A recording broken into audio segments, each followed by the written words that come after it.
Chers élèves, bonjour.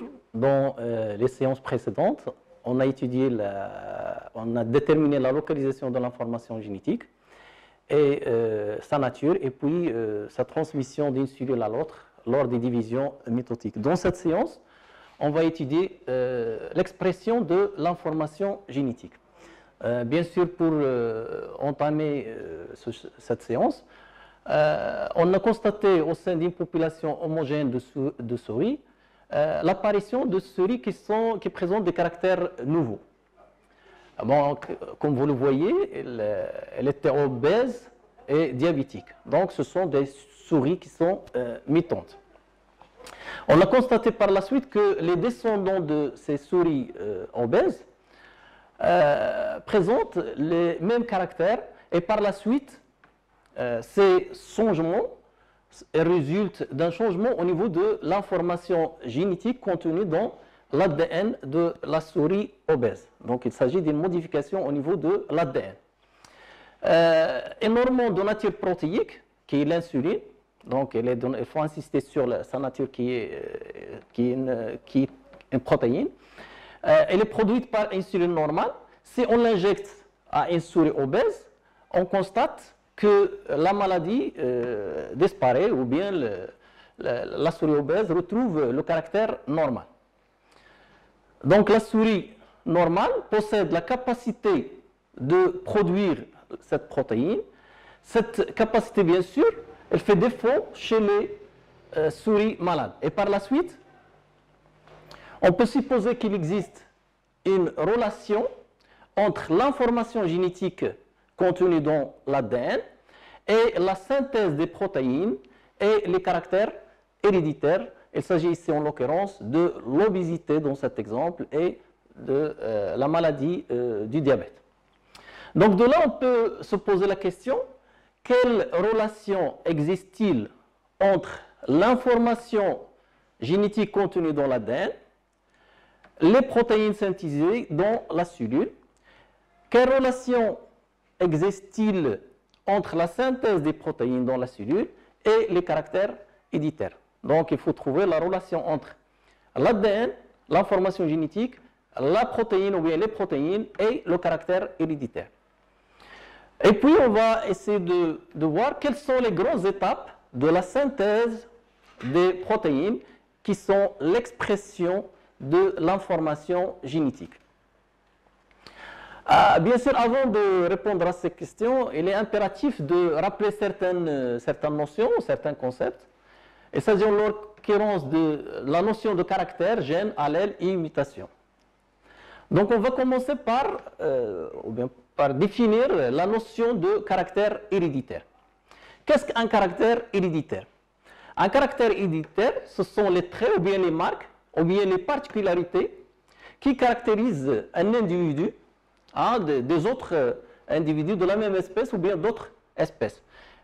Comme exemple, le comportement vis-à-vis d'un antibiotique, le cas de certaines bactéries, leur comportement vis-à-vis d'un antibiotique, on va voir tout à l'heure un exemple.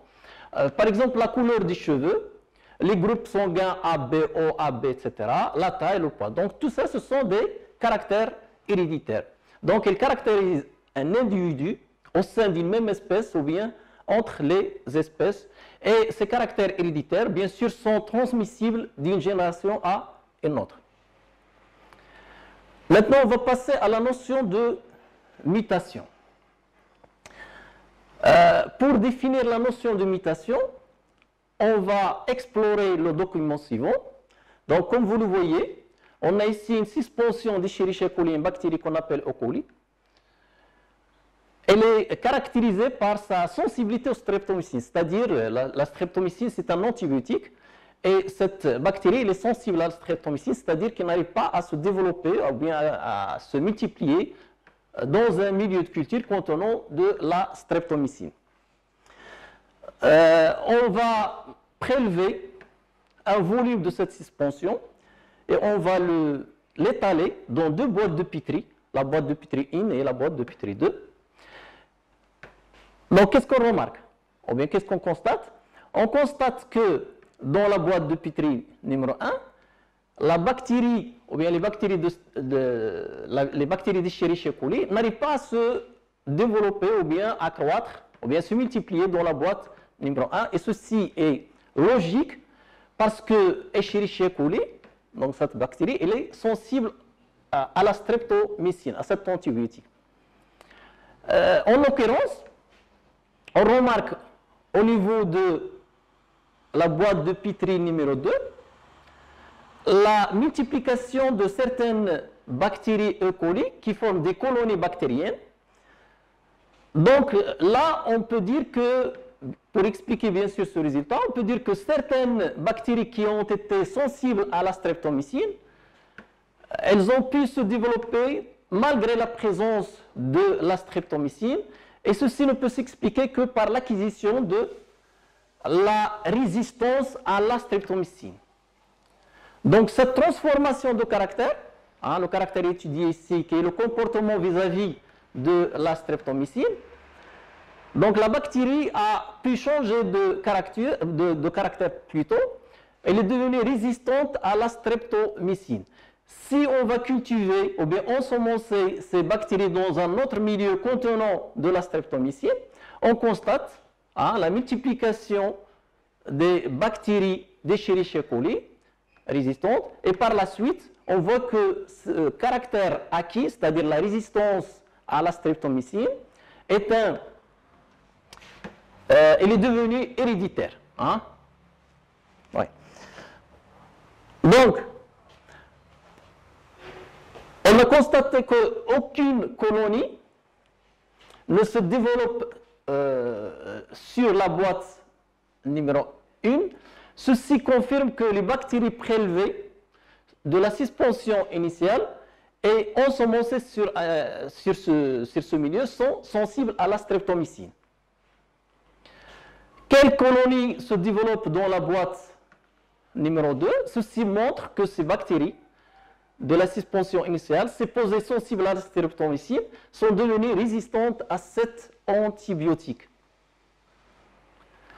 Au bilan, donc le caractère héréditaire considéré ici, qui est le comportement vis-à-vis de la streptomycine, ce caractère se manifeste par deux phénotypes. Le premier phénotype, c'est la sensibilité à la streptomycine, et on le désigne par strep S. Donc les bactéries qui sont sensibles à la streptomycine, on le désigne par strep S. Le deuxième phénotype, qui est le phénotype résistant, on le désigne par strep R. Donc, comme je disais tout à l'heure, certaines bactéries sont arrivées à se développer sur le milieu 2 car elles sont devenues résistantes à la streptomycine. Ces colonies ont acquis un nouveau caractère leur permettant de résister à l'antibiotique. La modification des caractères liée à une modification des programmes génétiques, c'est-à-dire de l'ADN de ces bactéries, cette modification elle est appelée mutation. Donc une mutation c'est quoi? C'est une modification de caractère, apparition d'un nouveau caractère qui est lié bien sûr à une modification au niveau du programme génétique. Il s'agit en l'occurrence de l'ADN. Donc, une mutation, c'est quoi? C'est une modification du matériel génétique, c'est-à-dire l'ADN, entraînant une modification d'un caractère héréditaire. La caractéristique ou bien les caractéristiques d'une mutation. Une mutation, elle est spontanée. Ça veut dire quoi? Ça veut dire qu'il peut apparaître d'une façon spontanée, mais il faut noter là que certaines mutations peuvent être provoquées, par exemple, par l'utilisation des UV. On peut exposer, par exemple, des bactéries aux UV, on peut provoquer des mutations, ou bien par l'exposition à d'autres agents mutagènes, par exemple des substances chimiques. Ces mutations sont également aléatoires. Ça veut dire quoi aléatoire? C'est-à-dire que n'importe bactérie peut être touchée par ces mutations, ou bien par ces changements au niveau de leur matériel génétique. Elles sont rares, c'est-à-dire que la fréquence de ces mutations elle est faible. Donc c'est pour cela qu'il fallait un grand nombre de bactéries pour la mettre en évidence. Et bien sûr, ces mutations sont héréditaires, c'est-à-dire que chaque bactérie mutante étalée sur le milieu 3 à engendrer des bactéries ayant le même caractère, c'est-à-dire que les mutations sont transmissibles aux descendants ou bien aux générations suivantes. Maintenant, on va voir les différents types de mutations et on va traiter les mutations ponctuelles parce qu'il y a d'autres mutations chromosomiques, mais on va nous intéresser, nous, sur les mutations ponctuelles qui touchent au niveau de l'ADN. Donc là, on a un segment d'ADN qui est normal et là, on a 3 segments d'ADN qui sont mutés. Donc, en comparant bien sûr ces segments, ou bien ces parties d'ADN avec la séquence d'ADN normale, pour bien sûr dégager les types de mutations ponctuelles. Donc en comparant cette séquence d'ADN avec l'ADN normal, donc on voit que le nombre de nucléotides reste le même, mais à ce niveau-là, on voit changement d'une base par une autre. Et on parle dans ce cas de mutation par substitution, c'est-à-dire changement d'une base ou bien d'un nucléotide par un autre nucléotide. Donc là, on voit nettement le changement de A par G et par la suite changement de T par C. L'autre type de mutation ponctuelle, donc on va comparer cette séquence avec la séquence normale, on voit qu'il y a délétion, il y a un manque d'une paire de bases. Donc là, il s'agit d'une mutation par délétion, c'est-à-dire par élimination. On a élimination d'une paire de bases. Donc là, on a ATG, ATGC, ATGC, donc c'est ça. Là, on a A, C, là, il n'y a pas de A. Donc il y a délétion ou bien élimination de A. Donc il s'agit d'une mutation par délétion, c'est-à-dire perte, dans ce cas, d'un nucléotide, mais il peut y avoir perte de plusieurs nucléotides. Le troisième type de mutation, donc toujours en comparant cette séquence d'ADN avec la séquence normale, on voit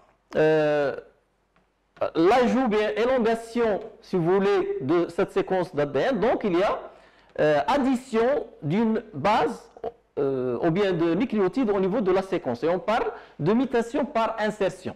Donc il y a insertion.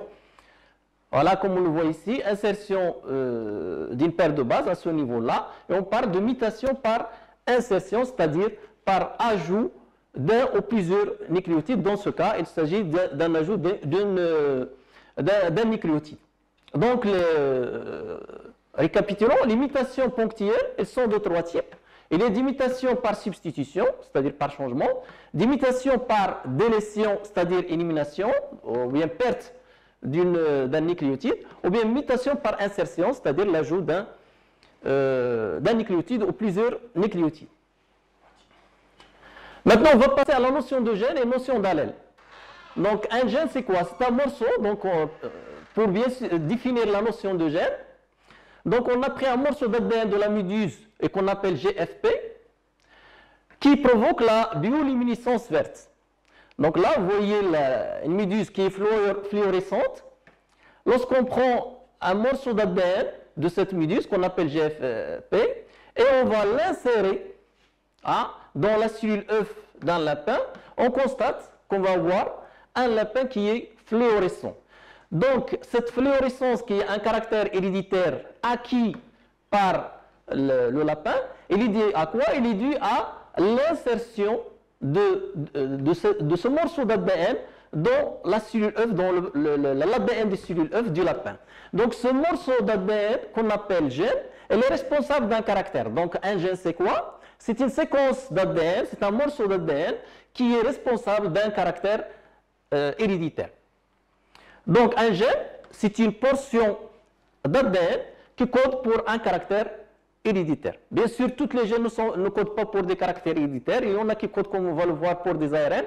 Mais d'une façon générale, un gène est une portion d'ADN qui code pour un caractère héréditaire. Maintenant, on va essayer de voir la notion de l'allèle. Donc, à travers ce document, on va explorer ce document pour déterminer la notion de gène et la notion d'allèle. Donc, le caractère de sensibilité et de résistance de la streptomycine, elle est gouvernée par un morceau d'ADN qu'on appelle gène. Ce gène, il existe sous deux formes qu'on appelle allèles. Donc, il y a un allèle sauvage qui gouverne la sensibilité à la streptomycine et qui existe chez les bactéries Strept S. Donc, c'est cet allèle qui est responsable de la sensibilité chez la bactérie Strept S. Et un allèle muté responsable de la résistance à la streptomycine et qui existe chez les bactéries Strept R. Donc là, au niveau du schéma, on voit une bactérie qui est sensible à la streptomycine. Donc cette sensibilité, elle est due à quoi? Elle est due à la présence d'un fragment d'ADN qu'on appelle gène, qui est responsable de la sensibilité à la streptomycine. Chez les bactéries résistantes à la streptomycine, donc dans la même partie ou bien locus, on trouve un autre gène qui est responsable de la résistance. Donc ces deux versions, donc en fait il s'agit d'un même gène, mais ces deux versions du même gène qui contrôlent pour le même caractère mais dans des formes qui sont différentes, on les appelle des allèles. On constate que chez la bactérie, le gène il est représenté par un seul allèle, à la différence de ce qu'on va voir chez les diploïdes. Voilà, donc là un schéma qui va nous illustrer la notion d'allèle mais chez les diploïdes. Donc on voit ici les structures banales, structure d'un chromosome dupliqué. Voilà. Donc on a les deux chromosomes homologues. Donc au niveau du chromosome, donc le chromosome il est formé par deux chromatides. Chaque chromatide il est formé par une séquence d'ADN qui est semblable. Donc les deux chromatides présentent la même séquence d'ADN. Les deux molécules d'ADN qui sont identiques, comme on l'a vu dans les séances précédentes, suite à la réplication de l'ADN. Donc au niveau du chromosome ou bien de l'ADN, on voit qu'il y a des parties qui codent ou bien qui contrôlent la couleur des cheveux. Par exemple, là, on a un allèle qui code pour les cheveux bruns. Automatiquement, au niveau de l'autre chromatide, on va trouver un allèle qui code pour les cheveux bruns. Dans l'autre chromosome homologue, on va trouver sur la même région qu'on appelle locus, un autre allèle qui va être soit identique à celui-là, dans ce chromosome-là, ou bien être différent. Par exemple, ici, on trouve un autre allèle qui code pour les cheveux blancs. Donc, les allèles d'un même gène peuvent être soit identiques, soit différents. Là, un autre exemple, donc des allèles qui codent pour les yeux bleus, voilà. Là, des allèles qui codent pour les yeux marrons. Donc, les deux allèles forment ce qu'on appelle un gène. Donc, un allèle, c'est quoi? C'est une forme ou bien une version d'un gène. Donc, le gène, c'est quoi? C'est une portion d'ADN. C'est une portion d'ADN qui porte l'information génétique correspondant à un caractère héréditaire.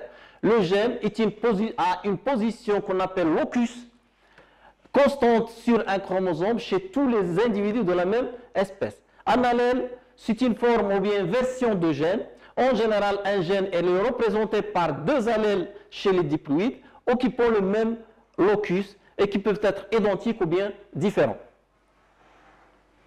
Maintenant, on va passer à notre axe, la relation gène-protéine-caractère. Ce qu'on a vu au niveau de l'introduction, on a dit qu'il y a une relation entre l'information génétique, la synthèse des protéines et le caractère héréditaire. On va commencer par la relation protéine-caractère. Et on va traiter un exemple, celui de l'anémie falciforme. Donc, cette anémie, on va l'étudier à différents niveaux. Donc, on va étudier le phénotype à l'échelle macroscopique. Donc, il se caractérise par une fatigue, un essoufflement, une souffrance d'infection, on souffre d'infection pulmonaire chronique. L'individu il est victime de crises douloureuses très invalidantes. Donc maintenant, on va voir le phénotype à l'échelle microscopique ou bien cellulaire. Voilà. Lorsqu'on fait un frottis, on réalise un frottis sanguin chez un individu sain et un individu atteint de la maladie de falciforme. Donc, qu'est-ce qu'on remarque?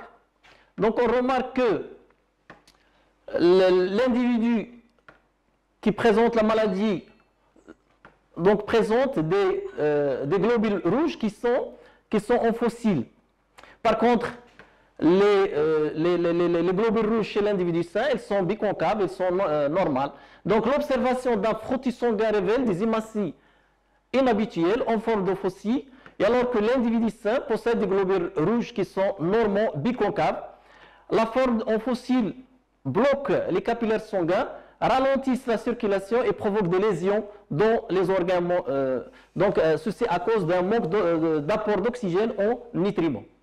Maintenant, on va voir le phénotype à l'échelle moléculaire. Donc, les globules rouges sont des cellules qui perdent leur noyau au cours de leur vie. Elles sont pauvres en organites et leur cytoplasme est riche en hémoglobine dissoute. L'hémoglobine HB, on la disait pas HB, est une protéine complexe constituée de 4 chaînes, 2 chaînes alpha et 2 chaînes bêta. Chacune est associée à un M contenant un atome de fer. Bien sûr, l'atome de fer, il fixe l'oxygène de façon réversible, qui assure ainsi la fixation au niveau pulmonaire et bien sûr son transport dans le sang et sa libération au niveau du cellules. Donc l'hémoglobine HbA normale est globulaire, tandis que les protéines HbS chez l'individu falciforme se rassemblent formant des fibres microscopiques. Ces fibres microscopiques s'accumulent à l'intérieur des globules rouges et provoquent leur déformation et leur cassure. Donc maintenant on va comparer HbA et HbS. On va comparer le premier segment de la bêta-globine d'un individu sain et un individu drépanocytaire. Donc, en faisant cette comparaison, donc, puisque ce sont des protéines, donc ils sont formés par des acides aminés, donc en comparant la succession ou bien la séquence des acides aminés, on constate que la succession elle est identique sauf au niveau d'un seul acide aminé, c'est-à-dire qu'on voit ici l'acide glutamique qui est remplacé par la valine. Donc le changement d'un seul acide aminé par un autre a induit un changement au niveau du caractère héréditaire et l'apparition de la maladie de drépanocytose. Donc, on déduit que la modification de la séquence en acide aminé de la protéine entraîne une modification des caractères. Donc, il existe une relation protéine-caractère. Maintenant, on va passer à la relation gène-protéine. Donc, de la même façon, cette fois-ci, on va comparer la séquence des gènes contrôlant, ou bien qui codent pour la synthèse de la bêta-globine d'un individu sain et un individu drépanocytaire. Donc on constate que cette succession elle est identique, sauf au niveau d'un seul nucléotide, changement de A par T. Donc changement d'un nucléotide A par un autre nucléotide T, elle induit un changement au niveau de la conformation, bien la conformation tridimensionnelle de la bêta-globine et induit bien sûr un changement du caractère héréditaire. Donc la différence réside dans un changement d'acide aminé au niveau de l'hémoglobine A de l'acide aminé numéro 6 et l'acide glutamique, alors qu'au niveau de l'hémoglobine HbS, l'acide aminé numéro 6 et la valine, tout le reste de la molécule est identique. Donc cette comparaison, ça concerne la relation protéine-caractère. La différence réside dans un changement d'un nucléotide, c'est-à-dire qu'on a une mutation par substitution par changement au niveau de la paire de base numéro 17. En effet, le nucléotide A en position 17 est remplacé par T, tout le reste des deux molécules est identique. Donc un changement de la séquence nucléotidique entraîne une modification de la séquence en acide aminé de la protéine, ce qui montre l'existence des relations gène-protéine. En bilan, donc les mutations sur les séquences nucléotidiques entraînent une modification de la séquence en acide aminé de la protéine et par la suite une modification du caractère héréditaire. Donc c'est la séquence nucléotidique, ce qui est important pour nous, c'est que la séquence des nucléotides de la molécule d'ADN ou bien d'un gène qui commande bien sûr la séquence ou bien la suite ou bien l'ordre des acides aminés qui constituent la protéine. Il s'agit donc d'une relation gène-protéine. Maintenant, on va se poser la question, comment un gène commande ou bien contrôle la synthèse d'une protéine? Et quand on dit la synthèse d'une protéine, c'est-à-dire la succession ou bien la suite des acides aminés qui forment bien sûr la protéine. Et avec ceci, je vous dis au revoir et à la prochaine, Inch'Allah.